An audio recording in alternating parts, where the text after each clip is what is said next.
Coach, you could just close the door. Come inside and close the door. All right, Coach, if you could go ahead and give us your overall thoughts on tonight's match and performance from the team. Yeah, I'll start with the result being the most important right now in this part of the season. Obviously, we talk about, growing along the course of the season, along the course of, the 19 games that I'll be in charge during the league. But today was a massive three-pointer for us. It's almost less about the 6-point game against Monterey, but it's more so about who are the 4 teams that we have to surpass to get into the playoffs. And obviously, right now we're above. I haven't seen any of the results yet, but we're above Vegas, and now we're tied with Monterey Bay. I think with a couple games in hand. Right? So that's 2. We got to skip a couple 2 more, and obviously we got to get those points. From the perspective of the performance, I thought that we did a lot of good things in the first half. We wanted to make sure that we kind of came back to the way that we want to play. I thought that we became a little bit prisoners of the moment against Lexington, where we scored an early goal, which was the case against Sacramento, and then we defended for our lives for a long period of time, and we didn't want to do that. In the first half, I thought we did a pretty good job of still being proactive, still trying to go for it, finding opportunities to try and get the second goal. Second half, I think it started kind of similarly, but at some point there, and I'm not sure exactly of what minute that was, but it felt kind of early on where, they started getting a little bit more of the game. Unfortunately, it's not what we really wanted to do, but unfortunately we had to defend more than we would have wanted. But I do think that the subs that came in did an exceptional job today of knowing their role, being influential in preserving that result. I think the last, I don't know how long, because it felt like the injury time was a long time, probably, including the injury time from the 80th minute on, so 15, 20 minutes, I thought we actually were able to kind of get a grasp on things, not give up too many opportunities, keep possession in their end, kill time, kill clock, find some fouls, which is all a big part of seeing results out. So an incredibly professional performance in the second half, although I would love to find us a different way of keeping a 1-0 result and maybe turning that into 2, as opposed to suffering for as much as we did in moments in that second half. Yeah, John, by the way. Yeah, Benny, you talked about Lexington there, up 1-0 at halftime, and then, as the match went down, just were there any reminders of the Lexington match? What was the message as the game wore down? There's reminders of past matches every week, right? You always try and take things that you can learn from previous matches, and I think one of the big ones against Lexington is more so, of course, like I said, the first thing I said is results are incredibly important at this part of the season, but I do think that for players, I think they need to realize that we need to play the way that we want to eventually play, right? And getting a goal and then sitting defensively is not how we envision this team playing, throughout the remainder of this year and into the future, right? And so it's important to kind of have that vision and give that vision to the players. And that was one of the things that we talked about. Yes, we got to be able to defend in moments and know that the other team is going to be on top of us, and we got to clear our boxes. We got to block shots, block crosses, and so on and so forth. But we want to find our own game within that, right? We want to be able to possess. We want to be able to counter. Can we counter and create a goal scoring opportunity when other teams are pushing numbers forward? And so that was one of the big talking points. And I think that there were moments that we did it okay, but I do think that there was several moments in the second half, or pockets of time that we had a difficult time in finding our own game within the game, right? Not just defending, not just allowing Monterey Bay to come again, right? And so it's an ever learning process, but of course we talked about that from the aspect of how we suffered against Lexington and hoping that wouldn't be the case against Monterey. I don't think it was in the same vein, but there were definitely moments that it felt like there were similarities. Yes. So you were able to rely on 17 of the same 18 players from the Lexington game, but the big change being Danny Trejo wasn't available due to injury. So that's where you had E.J. Johnson return to the bench. Any updates on Danny Trejo, if he's looking likely maybe in the next 2-3 games or something? I do think that he'll be back in the next 2-3 games. I think it's really, really unlikely that we see him this next weekend. I think the 50-50 game is maybe Charleston. And then I would assume that he'd be back. I mean, the hope, if everything goes well, is that he'd definitely be back. I will tell you what the game is after Charleston. Tulsa, maybe. Tulsa at home. So I think Tulsa is probably closer to the target date if he, rehabs really, really well and Q does a really good job of rehabilitating him. Maybe we see him against Charleston, but very unlikely next week. Thank you. So with last week with the gut punch against Lexington, at least it felt through the TV screen. Oh, it was. But you guys answered back this week. It seemed that you guys didn't linger on that at all, which definitely could have been a possibility, or felt like it could have been a possibility how rough that game felt at the end. Yep. And then you look at the standings. Colorado Springs and New Mexico are sitting there now 27 in 8th and 9th, and you guys are only 3 points back of the playoff once again. How does it feel to once again be in the thick of it and know that you can kind of shake off such a rough loss and be able to bounce back with a much needed 6 points win? Yeah, I mean, those are players that you're talking about. It has nothing to do with me. It has to do with the intention of the players, the mentality that they have. Trust me, it's far worse than that match. I mean, through the TV, you guys were shielded a little bit. There, it was rough, and I think it hurts. We give everything that we can as a staff, undoubtedly as players, and it's always rough to lose games, right? And in that sense, I mean, give up 2 goals late in the game, where 3 points evaporate into 0. It takes mental fortitude to kind of come back, understand, hey, this is the profession, this is what it is. It's up and down. It's very high highs and very low lows, and you got to deal with it. I've said this to the players, if you can't deal with it from a mental perspective, you're not going to be a very good pro, because no one plays only in the high moments. It just doesn't happen, right? So I'm proud of the guys for reacting the way they did. I thought the training this week was fantastic, and it's nice for them to be rewarded in the way that they did today. Seemed like you're getting moments of individual brilliance on the offensive side, scoring the goals, but the team itself is really only creating 1 goal per game in most of the matches recently. How do you rev that up so that it's you have more cushion, in the games? Yeah, look, I think that the biggest reason for that is the shift in mentality when you have a lead, right? And that's one thing that is actively being coached, but it is a difficult switch to make sure that you playing at 0-0, you're going to go after it. And I think that it's funny, if you go back to the Lexington game and even the Sacramento game, those are 2 road games, right? We're playing on the road. And I would argue that when those games were tied, we looked like the more imposing team, right? I went back and watched the Lexington game 4 times. And so the first 5 minutes of the game, as much as it's 50-50, it feels like we were the more dangerous team in those moments. And then when it tied 1-1 in the last 10 minutes, as much as I think everybody's heart and throat kind of moment, but we had some good moments in that part of the game as well, right? From 80 to 90. And so I think that we have the quality in this team to be a forward-thinking team, but I also think that because we haven't seen that success for long periods of time, ever really, right? Like as this organization, we've never seen, a stretch where we're just, winning every game or finding ways to win and finding ways to secure 1-0 results or coming from behind. And yes, we've had pockets, I think, throughout the organization's history, but not enough for us to be that team that truly believes that we can win in so many different ways. And so I think inevitably what happens from a mental perspective is sometimes you're up 1-0, and now you try and protect that lead. And so what can't happen is you can still protect the lead, but you still gotta find some moments, right, within the game. If you're defending deep, you gotta find the right moments to be able to counter and be able to get a goal on the counterattack when there's space available. Or you gotta find some moments to have some possession and kill a little bit of clock and kill a little bit of momentum from the other team. And I think that we're working towards that.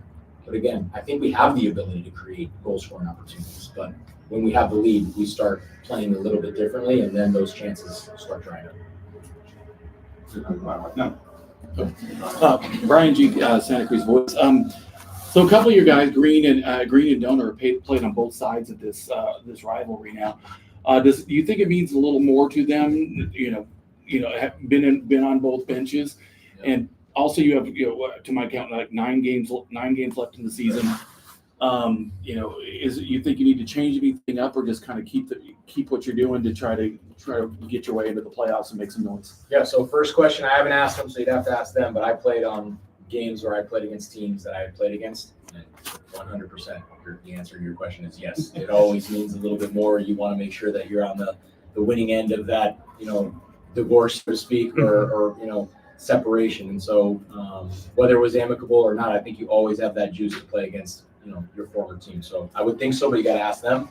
And then in regards to the last 9 games, I think it's just consistency. It's you're never going to change everything that you've worked on in the first 3 months and the last 2 months to try and completely overhaul things, but you're constantly trying to fidget, right? Little trial and error things, or trying to, improve in certain parts of the game. I mean, we've talked about the moments where we're leading, right? We've been leading in the last 3 games.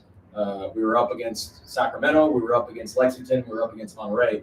We should have more than 4 points, right? And the ability to manage those games better, not just sit back and defend and take in pressure. So again, there's things that you consistently try and improve, but definitely you're not throwing out everything that you've worked on up until this point. So outside of a quick follow-up, sorry. So outside of a couple moments of just of in the last few games, it seems like the overall defense has played well. Just throughout the game, there's just those 1 or 2 minute times where there's just a miss there. Right. Do you need to maybe do a little more packet in when you're leading to pull those points out, or is it or do you still need to stay where you're flowing and trying to create chances in those points? Yeah, I think I think the biggest thing is a mentality. So if you go back, if you really want to analyze every single game, and trust me, I've done this. I guarantee I've done this more than all of you guys. We give up 2 goals a lot, back to back. That's a mentality thing. That's not you give up 1 chance. We're pretty stout for the most part, but you give up another chance. Colorado Springs, we gave up 1 before half, right after half. You gave up 2 against Sacramento in the first half. You gave up 2 against Lexington back to back. And so 2 against Phoenix 2 months ago or whatever, back to back as well. So we have a tendency of being bummed out when we give up a goal. So the game's 90 minutes. You can't put your head down. You can't think that the game's over. There's more to be played, right? And I think those moments have been what really causes us problems, right? If you take away 1 of those goals in all those games, I think a couple of them you end up getting a draw instead of a loss, and a couple you get a win instead of a draw, right? And so that'd be massive for us to be able to deal with those moments a little bit better. It's something that we can talk about, but at the end of the day, the players are the ones that have to kind of grasp those moments, and that's something that we try to make sure we coach them. And it's things that we talk about. It's things that we mention pregame as well. What response we want from moments that we score the goal. What response we want from moments that we give up a goal. And again, it's tiny baby steps, but I think I think everybody sees that I think defensively we've been pretty solid, but it's moments that we kind of let our guard down or don't notice something. I mean, even today, I think we got lucky in certain moments. There's a moment early in the second half where they take a quick throw in, and we're all asleep like as if we didn't know what was coming, and that can't happen. Those are moments that you might lose the game in one simple moment like that. And so I think when we're focused, when we're concentrated, we have the quality to defend. It's those little moments that I think we let our mentality dip, and then you see those chances that you mentioned. Yeah, last time we talked about urgency, and I noticed you on the sideline today, a little more energy than usual, a little more jumps, a little all that. So, just talk about the mentality in the locker room coming into this game, coming out of this game, and just how things are going towards this final stretch. Look, I think I compared it with the assistant coaches to my first game. This is the most exhausted I felt after a game, and I think a big part of it is because I do see that extra need to push from the mental perspective. It's like that motivational aspect. It's like that focus, that concentration. We have quality. We have quality as a team, both attacking and defending. But sometimes we just fall asleep for a split second. And what I try to make sure that I wouldn't allow our team to do, as much as they can hear me or can't, is be active and tell these guys, hey, keep going, don't stop, here we go, whatever, little motivational things. And I think, whether that played a part in the result that we got or not, I think that's just a part of the coach sometimes to make sure that he is whatever the team needs him to be. And being vocal, being verbal, I thought was an important part of what I needed to do for the group today. We can open it up for a couple of the students in the back. That one? My name is Solomon, and I just wanted to ask, how will you deal with the, I don't want to say disciplinary issue, but your midfield accumulated your team 4 yellow cards today. How will you deal with that? Great question, Solomon. There's yellow cards that need to be coached as well, right? Because either the guy's not in the right position or he fell asleep, on a play prior and now he's trying to react to deal with it. And I think in those moments, those are coaching opportunities, just like when you give up a chance, when you fall asleep for, giving up a goal or giving up a corner kick or whatever. And so those moments are for sure moments that we can, look through video and explain to guys, hey, this is why you got caught in a bad position. There's other yellows that as a coach, I'm going like this. Thank you very much. Those are the moments that we need to utilize those because maybe somebody else, got dribbled and now a defender has to deal with 2 players. And so maybe he needs to take a foul to get a yellow card and get everybody behind the ball. And so I think there were a couple of those this game. So I'll pat some guys on the back and then I'll make sure to coach the others. Okay, so another one. That'll be Kevin. That's right. No shy people in here. My question is, with the push towards the playoffs and the end of the season coming up in 9 matches, how do you keep your team motivated and focused on what you're trying to get them focused on? How do you lift the spirits in the locker room and just keep them grinding every day? Yeah, look, great question as well. That's part of the coach's job for sure, right? And I think that one of the things that we have done well as a group is it kind of stemmed from a conversation that I had with them about a month ago when we first came back we had a little 5-day break. And I think we had maybe 12 games left, 11, 12 games left. And what I asked the players was, first I told them, within these 12 games, you're going to win some games and you're going to definitely lose some games. And what I asked is come into training on Monday and always have the same mentality of how do we get better? How do we get ready for the game that we're playing this weekend? And so that's been, done to the nth degree from the players. Everybody, regardless of how happy they are today, I told them enjoy it. Come to training on Monday. Let's be ready to work. Against Lexington, I said, let it burn, let it hurt. Come with that motivation, but no disappointment. I don't want to see that disappointment when we get in on Monday. And so I think the guys have done a really good job.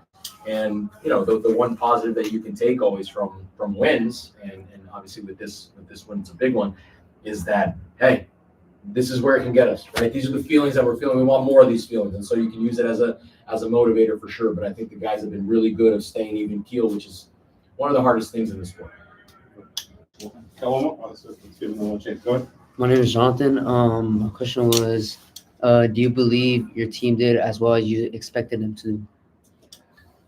No, never, right? We always got to work more, right? The expectation, yes, I think from an attitude, from a mentality, from an effort, 100%. They gave me everything that they could give me today.